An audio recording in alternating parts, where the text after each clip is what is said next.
Beijing is reeling from tariffs. Businesses flee, factories shut down, and millions leave. It's all covered in today's China Truths. I feel like there is almost no one in this shopping mall. Looking at each floor, it is brightly lit but deserted. I feel like there are more employees working in this mall than customers. From the big shopping malls to the small 2-yuan shops, there is no escape. Now they are all closed. Look, even such big shopping malls have to close. Why close? They can't do business anymore. Before, when I had nothing to do, I would just walk around the streets. No matter how big the shopping mall was, there would always be people stopping by. No matter how small the shop was, there were always customers coming in and out. Next to this mall is the subway station, a place with a prime traffic location in Beijing. I remember back then it was hard to find a booth here. Even if I wanted to do business here, I still couldn't afford to rent it because there was no more space. U.S. President Donald Trump launched a tariff war against the Chinese Communist Party, imposing heavy tariffs of up to 245% on Chinese imports. This caused a sharp decline in container shipments to North America. As the Sino-U.S. trade war escalated, the global supply chain was disrupted, leaving deep cracks in key economic hubs like Beijing. The exodus of foreign invested enterprises from Beijing has become an undeniable phenomenon. Once a top destination for multinational corporations, Beijing now sees a series of closed offices, idled factories, and for lease and transfer signs appearing all over commercial districts. Millions of unemployed people have left the city, from technical workers in high-tech parks to small traders in commercial districts. The sight of once bustling streets now deserted and gloomy is a clear testament to a Beijing that is losing its vitality. Beijing's current situation is hard to believe. Many large companies are cutting staff and wages, and small businesses are on the brink of bankruptcy. A friend of mine, after years in Beijing, told me she and her husband were returning to their hometown. She said last night was their final meal in the city. Shocked, I asked how they could adapt. She explained that with a 5,000 yuan mortgage, low wages, and job insecurity, they could barely make ends meet. They wanted to sell their house, but prices are falling, and even if they find a buyer, they'll still owe the bank hundreds of thousands. Experts claim people are just tightening their spending, but that's not the reality. Most people, including myself, are struggling with little to no money left after paying off loans. This is the current situation we face. Recently, 9 unusual phenomena have appeared in Beijing. After the new year, many people did not return to Beijing. This is the current situation of this city. Remember, there must be a reason for any unusual story. First, at 6:30 in the morning, you can hear the continuous sound of collisions and chatter. Many young office workers bring lunchboxes and line up to reheat their food. Maybe they are boycotting food ordered from outside because of food safety concerns. Cooking for themselves is more secure. Second, once bustling areas in Beijing such as Xitanjie City or the shopping malls in Guangzhen are now deserted. Previously, it was extremely difficult to rent a space. Now there are signs for rent or transfer of stores everywhere. Running a physical store is becoming more and more difficult. Many people are leaving Beijing to return to their hometowns and have no intention of coming back. This has also caused rental apartments in Beijing to become deserted. Many landlords have to take losses, struggling to survive, and next year will be even harder than the previous year. Third, food delivery drivers on the road are reckless, ignoring red lights. The number of female food delivery drivers has also increased. However, the total number of orders has decreased, and only the foundations continue to make huge profits. The technology car service has also exploded, but driving all day only earns more than 200 yuan. After deducting the cost of renting a car or paying off debts, there is not much left. I concluded that the main reason for Beijing's traffic jams is the number of technology cars, taxis, and traffic accidents on the road. Fifth, everyone knows that housing prices in Beijing are unreasonably high. Now, housing prices are constantly falling. Every day there is no lowest point, only lower. Sixth, the number of shopping malls opening is also increasing, but there are also many closures. Many big brands have withdrawn from Beijing. In the past, shopping malls were crowded everywhere, but now most of them are deserted, giving a desolate feeling. Competition between industries in Beijing is becoming increasingly fierce.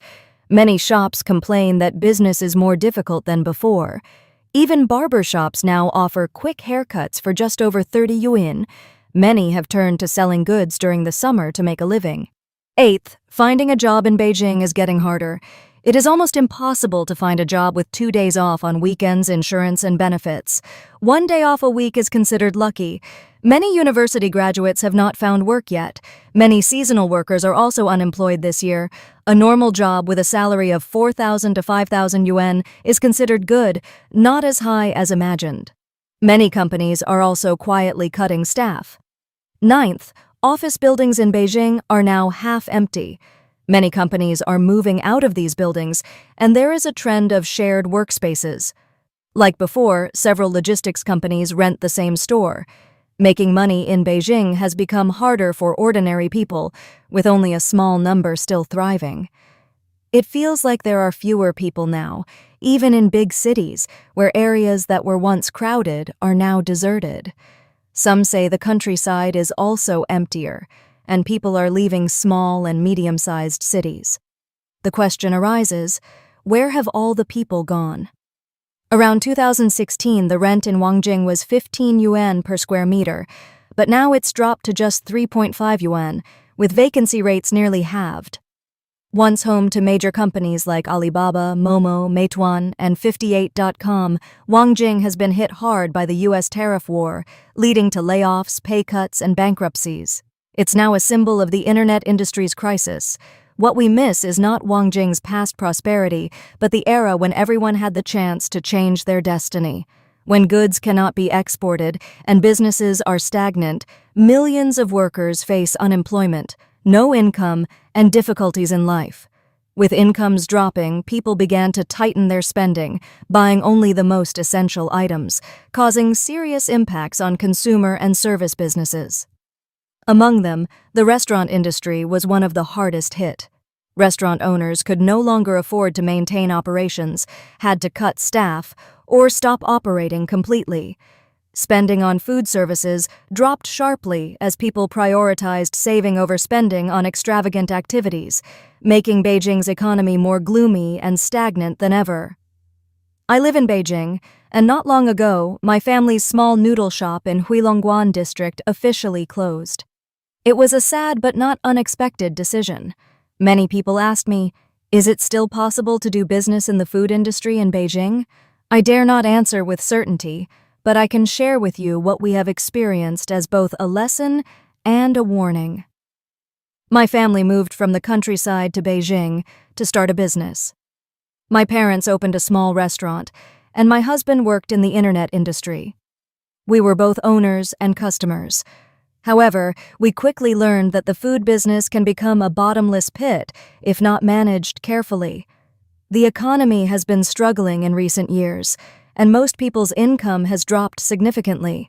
With rising costs, including rent, employee salaries, and materials, the food business can quickly turn into a financial burden. As other businesses around us closed, it became clear that a strange phenomenon was occurring in China. It seemed like overnight, people stopped eating out. Restaurant owners complained that customers were either cooking at home or turning to food delivery apps, where orders were also dropping. Even major cities like Beijing and Shanghai saw a loss of customers, many of whom returned to their hometowns.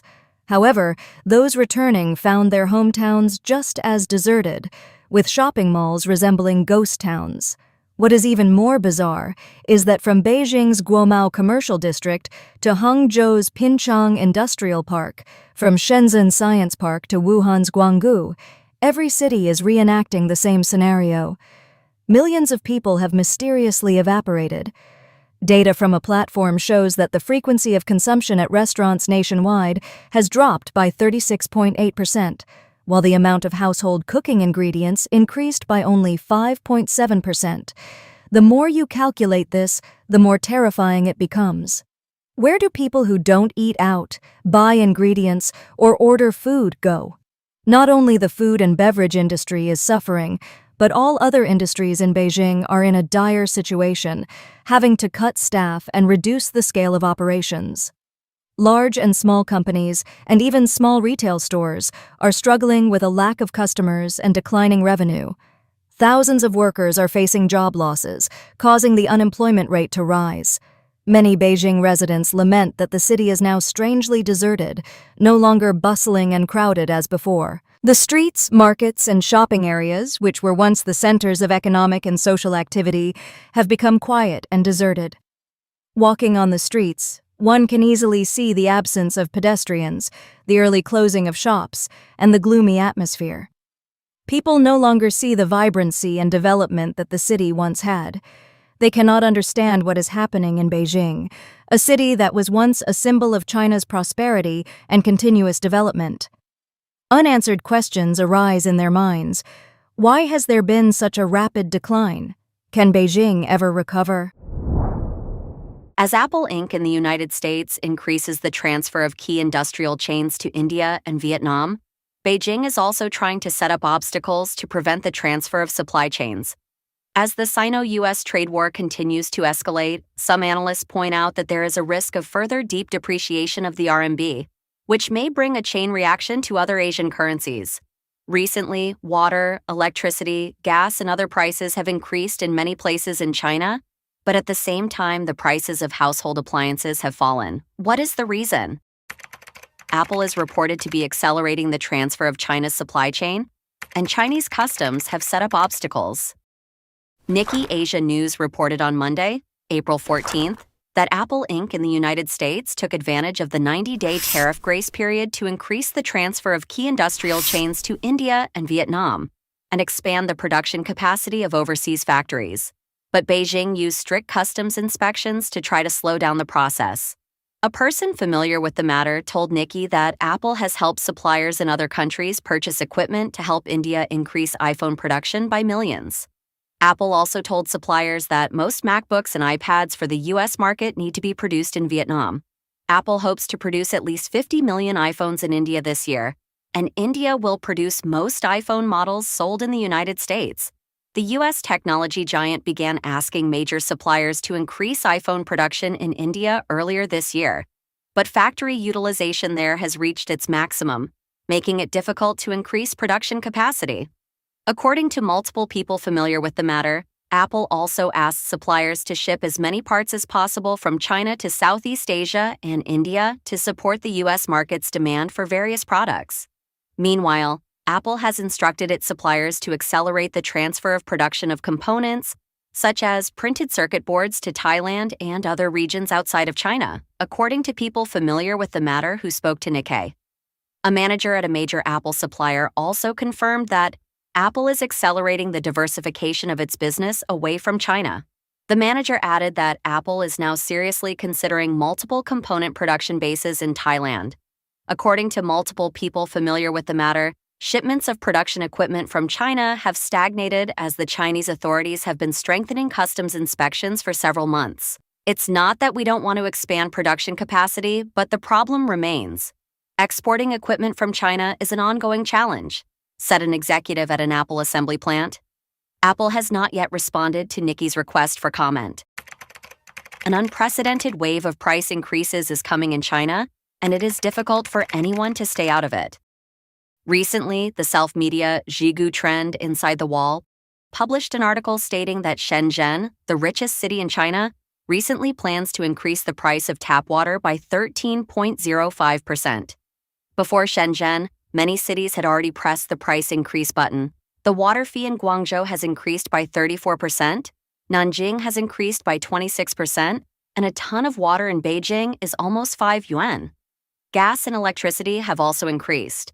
In 2023, at least 52 cities and counties across the mainland increased the price of residential gas, and the basic residential gas price, i.e., the first-tier gas price, increased by an average of 0.256 yuan per cubic meter. Similarly, Anhui and other places have further optimized the peak and valley time of use electricity prices, as well as the previous high-speed rail price increase, Guangzhou subway price increase, university tuition price increase, etc. However, those who are interested should also have observed that, on the one hand, the prices of necessities such as water, electricity, gas, etc. have increased, while on the other hand, mobile phones, cars, and cosmetics are being crazily discounted. Such a contrast, what signal does it reveal? The current economic situation is that many companies are struggling in the price war, laying off employees and cutting wages, while residents are pessimistic about the prospects, holding their wallets tightly and not daring to consume, resulting in insufficient domestic demand, and the mutual influence has fallen into a vicious cycle. According to data from the National Bureau of Statistics, the CPI fell by 0.7% year-on-year in February this year, and the PPI fell by 2.2% year-on-year, which is not optimistic. One way to break the deadlock is to let prices rise moderately. In this year's CPC government work report, the target for the increase in consumer prices was set at about 2%, which fully demonstrates the importance the mainland government places on moderate price increases.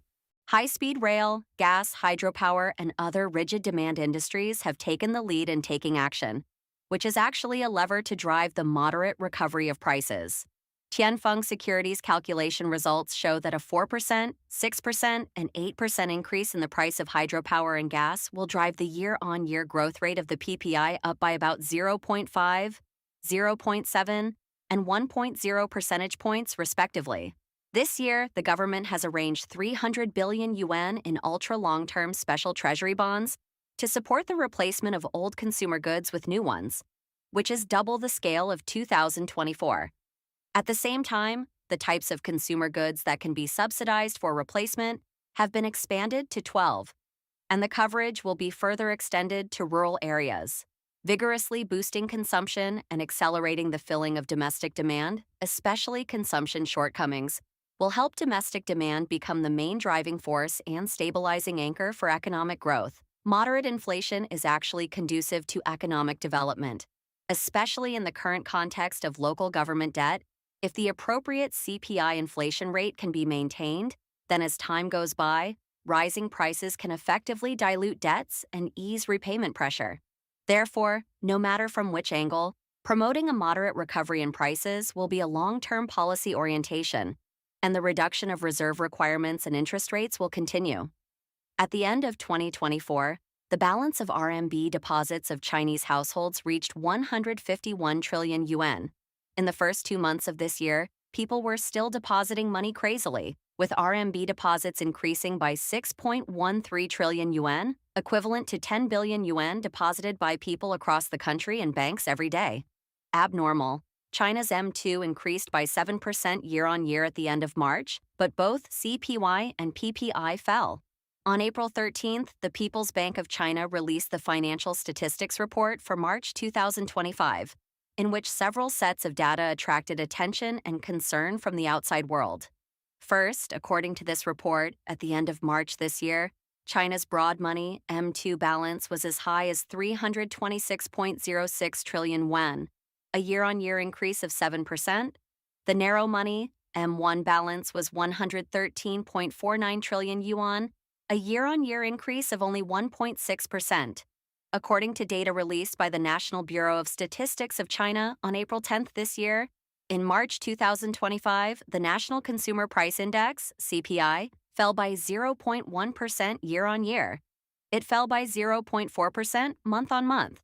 The average CPI from January to March this year fell by 0.1% compared with the same period last year. Why did this result, which contradicts common sense, appear? The blogger analyzed that China's M2 has grown rapidly in recent years. The essential reason is that the pressure on macroeconomic growth is too great. Because China's consumption accounts for a low proportion of economic growth, GDP, it mainly relies on investment and infrastructure to drive GDP, and investment inevitably increases leverage. So, where did all the extra money go?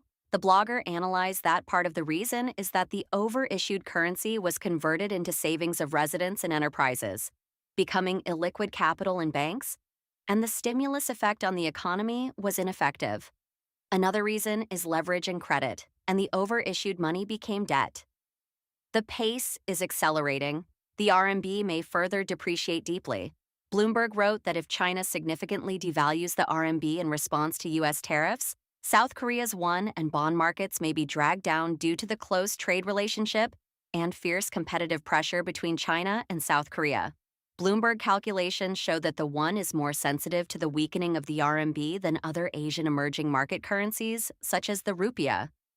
Based on data from the past 2 decades, the RMB has fallen sharply by far less than 2 standard deviations of the weekly average change about 30 times since 2007.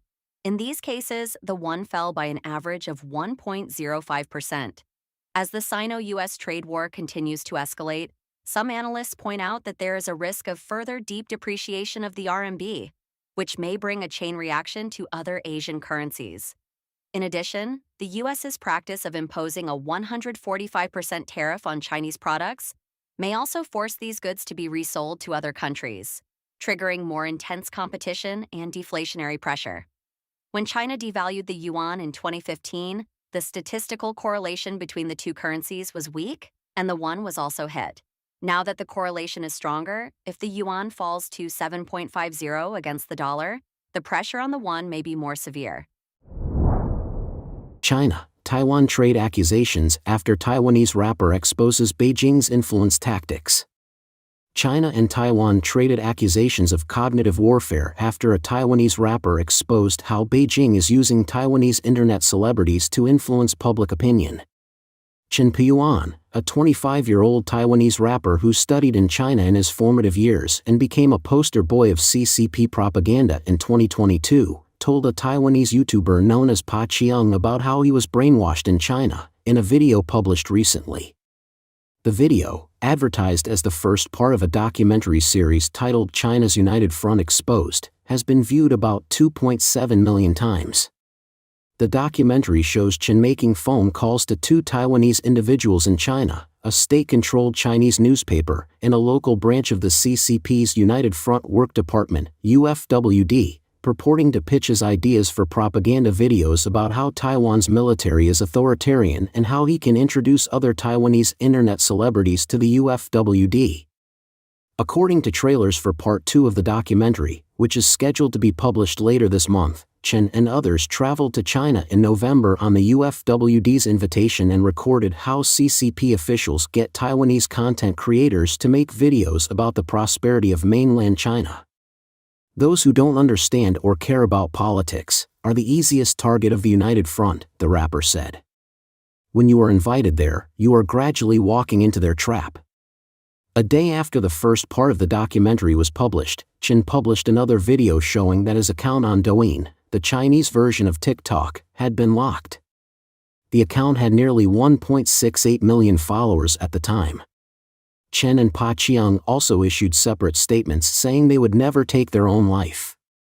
Taiwan's government department that handles China affairs, the Mainland Affairs Council, or MAC, warned on December 8 that it's illegal to spread disinformation or influence in elections at the behest of foreign adversaries or carry out unauthorized collaborations with the CCP and its political and military branches.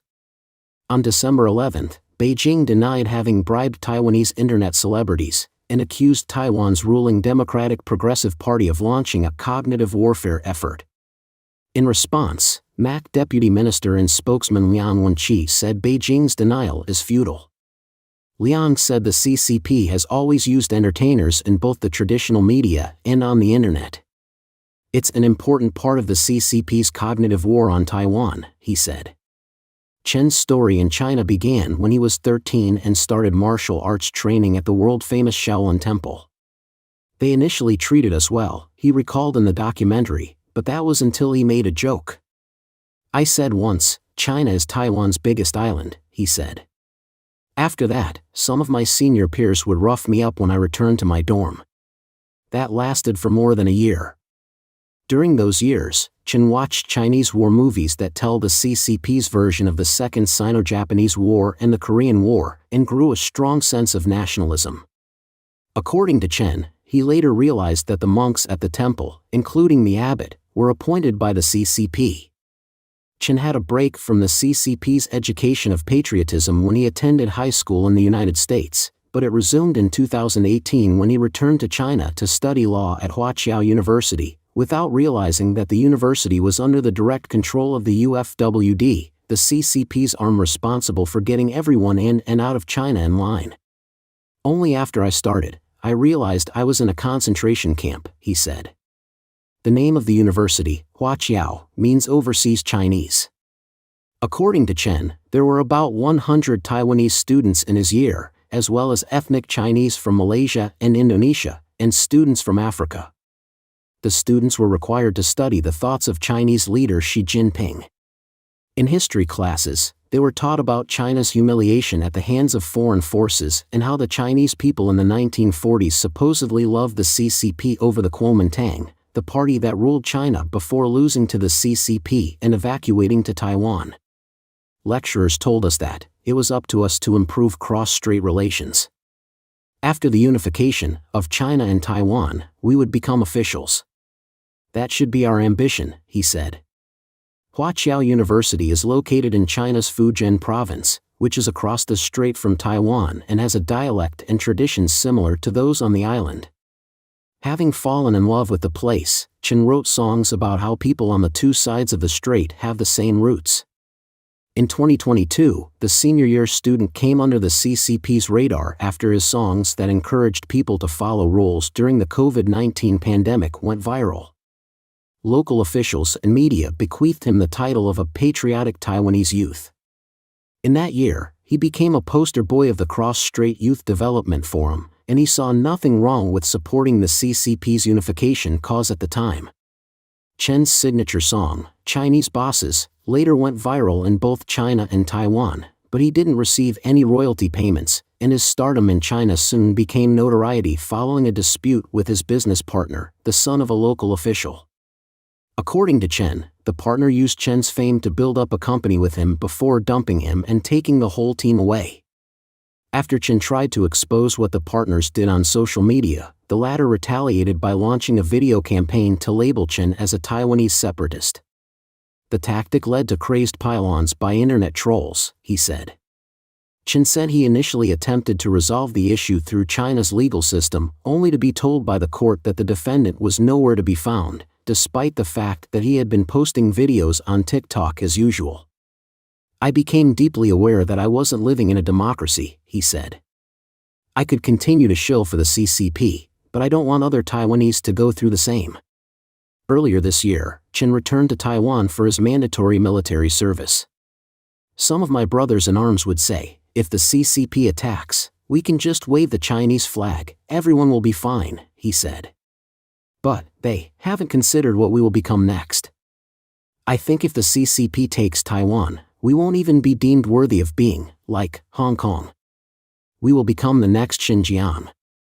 In the documentary, Chen called the director's assistant of the Strait Herald, a state-run newspaper based in Fujian province, telling her that he was planning to expose how authoritarian Taiwan's military was. The assistant promptly agreed to arrange interviews of Chen and friends whom he had made during his military service and to talk about finding work opportunities for them down the road. In another call, a local UFWD official offered to pay extra subsidies for ferry or plane tickets if Chen could invite influential internet celebrities.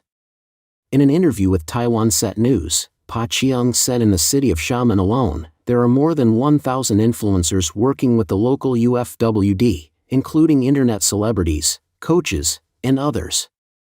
Yo Tarn Lee, a professor at National Chengchi University in Taiwan whose research focuses on political thought, democratic theory, and human rights, applauded Chen and Pa Chiang for being both clever and brave. They have proved that the CCP has lots of UFWD officials working on influencing Taiwan, down to the county level, he said. Lee said the CCP is using unrestricted warfare to target Taiwan, but on the other hand, counterattacks such as Chen and Pa Chiang's documentary, combined with tools to break through the CCP's internet firewall, could deliver a fatal blow to China. He said the documentary likely will have a deterrent effect on others who might otherwise accept the CCP's invitation.